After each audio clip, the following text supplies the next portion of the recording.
Good morning. Get to have you on the show, Doctor. So we'll just quickly delve into the conversation since we've already lost some time.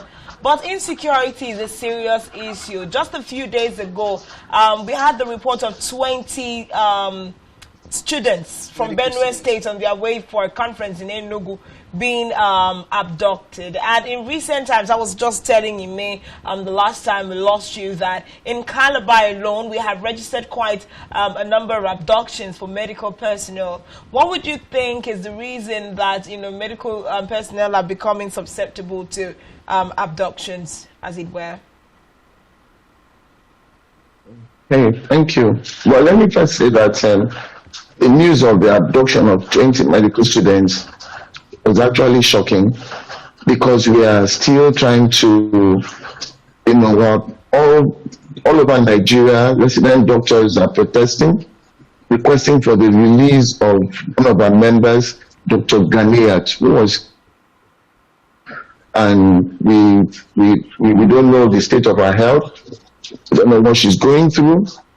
I mean, I experienced it for only about 8 days, and I know how grueling that was.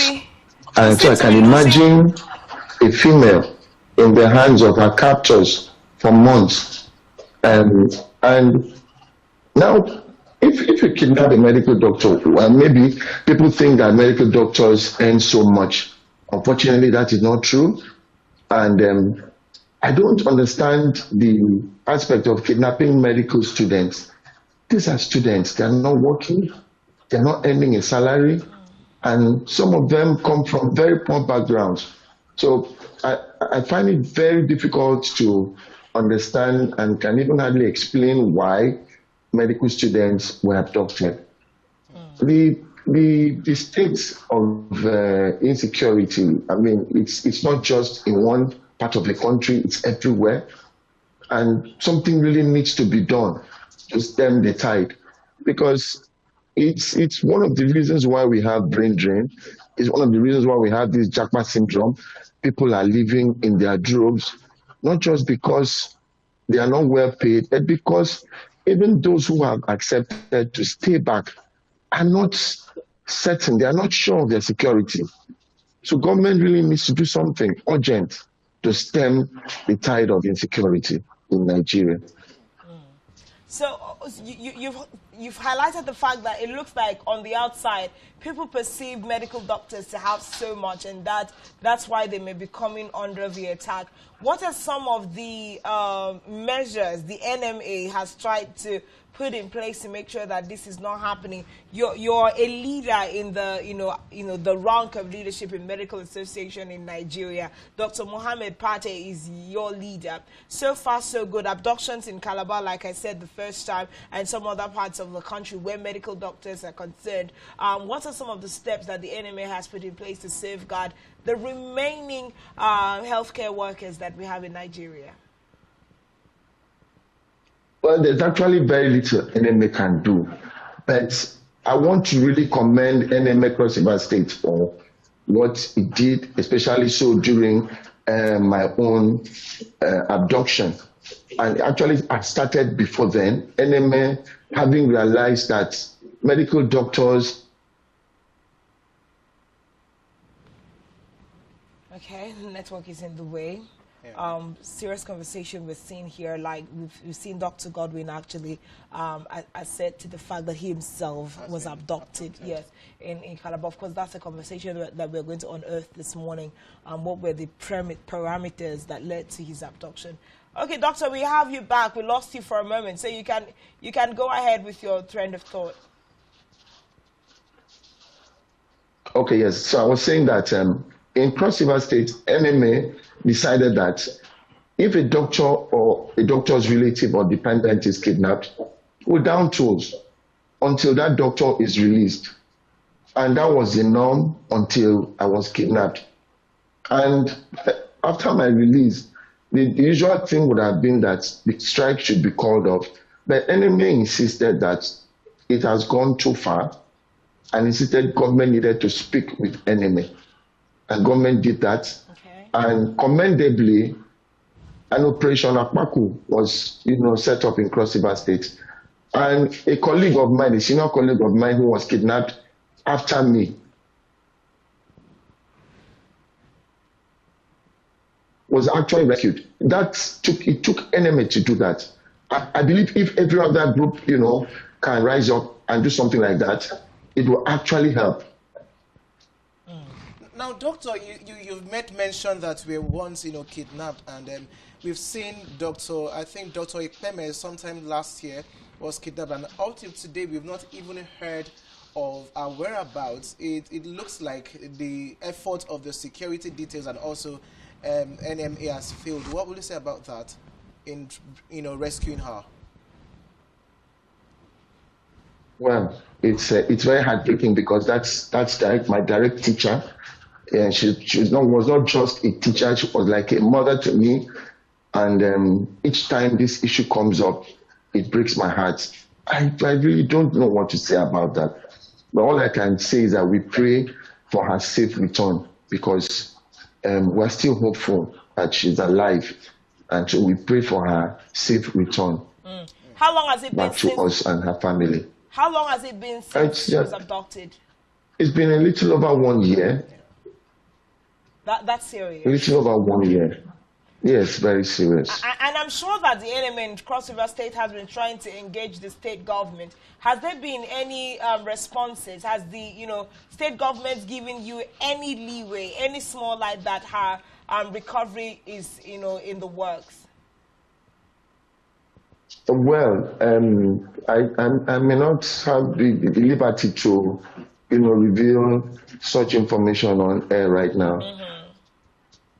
So we just have the hope. So let's even come to, if it's something you can talk about, let's talk about your experience. Were you on your way to work? Were you, on your way from work? Was it at your home? Being abducted, what was that experience like? What did it take for you to regain your freedom? And would also talk about the post experience.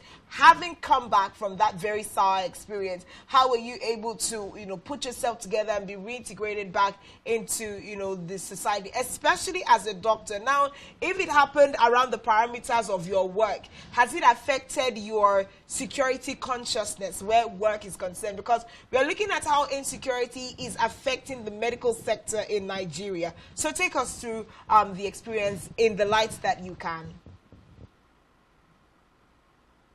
Okay, so I was just in front of my house, parked my car, taking a call that came in just before I wanted to park the car in the compound. And it was dark everywhere, and the car drove past me and then came back without lights on, stopped beside me, and some hoodlums came out and, took me away. Well, it has to do a lot with your mental health. It has to do a lot with how prepared you are. So I had to make up my mind that this is real, this is what's happening. And so I had to give myself a lot of pep talk. And that prepared me for what I went through. And, getting there, I didn't need to allow myself get depressed. So I had to fight depression. I had to fight every negative thought and all that. And even used to have discussions with my abductors and sometimes give prescription and stuff like that. And so when I came out, it wasn't, I didn't have the usual post-traumatic, that's the PTSD, yes. Stress disorder, post-traumatic stress disorder, because I went ahead of my captors. I was always ahead of them. I'm actually the one that asked them to get my phone so I could call my people, and I wanted to get them paid so I can regain my freedom and they can get whatever they want. And I told them, look, we're all in this together. Everybody's going through stuff, and it's not your people are targeting the wrong set of people. It's not us that are the cause of this problem, and the money you think is there is not there. So just bring my phone, let me call, and let my people see how they can raise the money. And it's so coming out I came out on a Saturday night and was dropped in an island opposite Marina Resort before I was rescued by a group of two boatmen who took me across to Marina Resort. And since from then, I I haven't had any issues with trying to recall terrible events and having nightmares about it.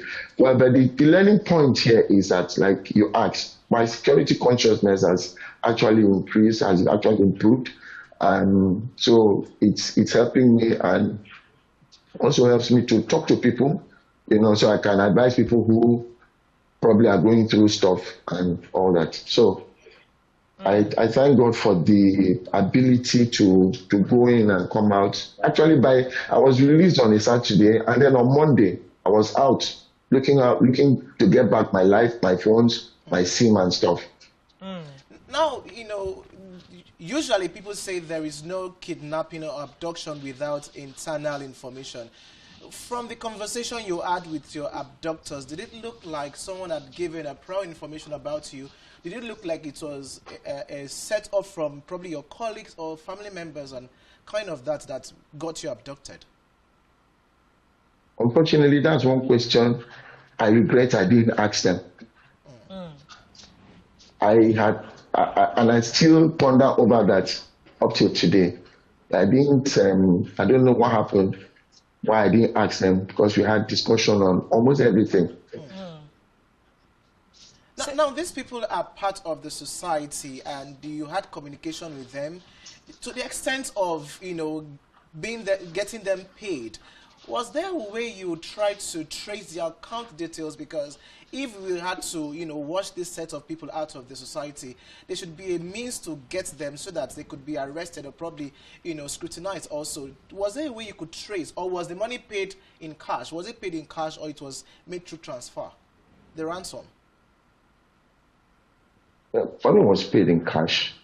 I believe the security agencies, that's actually the job of the security agencies, because I was on blindfold for the whole of the 8 days. Wow. Immediately I was blindfolded, and I remained like that. And even when they asked me to take off my blindfold and so I can see what I'm eating, because they were feeding me with bread and water. So I told them I was not going to take off my blindfold because I don't want to mistakenly see someone I will recognize, and the stories you hear, if you see someone and the person will not be allowed to live. So for the 8-day duration, you always had on your blindfold, even when you were talking to them and giving them prescriptions? Yes. Wow. So yes. I know that it's important to point out that in the laws of the Federation of Nigeria, paying ransom to kidnappers is actually something that is not condoned. So usually you'd hear the federal government tell you that they're not going to negotiate with these kinds of persons. And the conversation has also been thrown up even in discussion spaces where what do you expect an average Nigerian to do when they have been abducted, their loved ones have been abducted, and the window of paying a ransom has been put on the table. So it's important that I put that caveat there. No, we are not pushing, that ransom paying is something that is acceptable. But that will mean that the federal government, the state government will be more proactive on the, for the sake of the abductees to do what is necessary to save them and not get, to that point. But Doctor, I'm going to come to you. When you had the conversation of the fact that they are targeting the wrong persons, because from our conversation with you now, it doesn't sound like you were able to establish any reason for why you were the target of the abduction. Now, in having that conversation with them psychologically, what could you pick from their minds when you tell them, these persons you abducted are not the particular, reason for the issues you're going through? What was it like in having that conversation? Well, these are people that have made up their minds to do what they want to do. So there's really nothing you're going to tell them that will make them stop. They're already in it, and until they get what they want. And on the issue of paying of ransom, I believe I am worth more to my family than whatever amount was paid.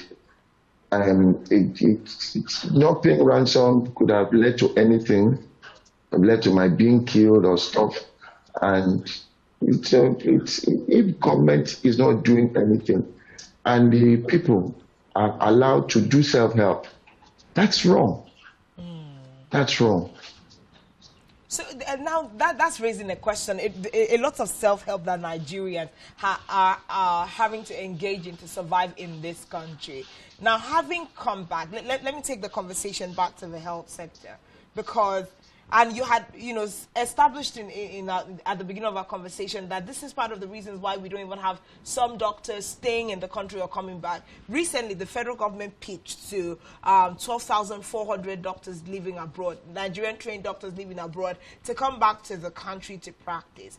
And these doctors had, given some guidelines to the federal government. First, the need was security. How secure can you make us feel in Nigeria if we return to practice? I don't know if this is, information that you have become privy to. Do you think that there is any point in this conversation where we'll be able to repatriate 12,400 doctors back to practice in the country? Personally, I think that it is a really elaborate dream for the federal government. All I can say is I wish the federal government luck. If it were me and the state of security has not improved, I don't think I'll come back. I don't think I'll come back, even if the pay improves. Right? If the state of security remains the way it is, what am I coming back for? But is the health sector not suffering? The health sector, the health sector is suffering. People are getting ill, and we are having a ratio of 1 doctor to 1,000 patients, and that is, I'm sure it's taking a toll on you and your colleagues. Exactly, it is. But I mean, I wouldn't want even my enemy to go through what I went through. I would never wish that for an enemy, talk less of my friends, my colleagues, or family. So something really needs to be done. Things need to be put in place. Federal government increased the salary of judiciary workers by 300%. And the workload, I don't know if the workload is as much as what the doctors are having. I mean, it's more than tripled. I have junior doctors who work protocols on alternate days. I mean, that's killing. That's really killing. So I don't think I would wish anyone to come back and face this kind of situation. Now, doctor, with the level of insecurity that is happening, and in doctors trying to be very, very, security conscious, do you think it has affected the level of productivity and the level of effort they put into work while discharging their duties? Well, it's not the level of insecurity that is affecting productivity. It's the burnout. The fact that doctors are working extra, they are seeing more patients than they should, and so there is a burnout on the part of the doctor. And then the fact that, for instance, in a clinic, you're supposed to sit with your patient and have a discussion with your patient. It's not just about writing drugs. You talk with your patient, reassure your patient. But in a clinic where you have over 100 patients, I have only 3 doctors or 5 doctors, you can't do that. So the patient also suffers. So it's the lack of adequate number of hands that is actually, affecting productivity, not necessarily the security consciousness. All right. So just to wrap up this conversation, it's been about, I'll give it 13 months since Dr. Mohammed Partey came up as the Minister of Health. He's been at the helms of affairs. So far, so good.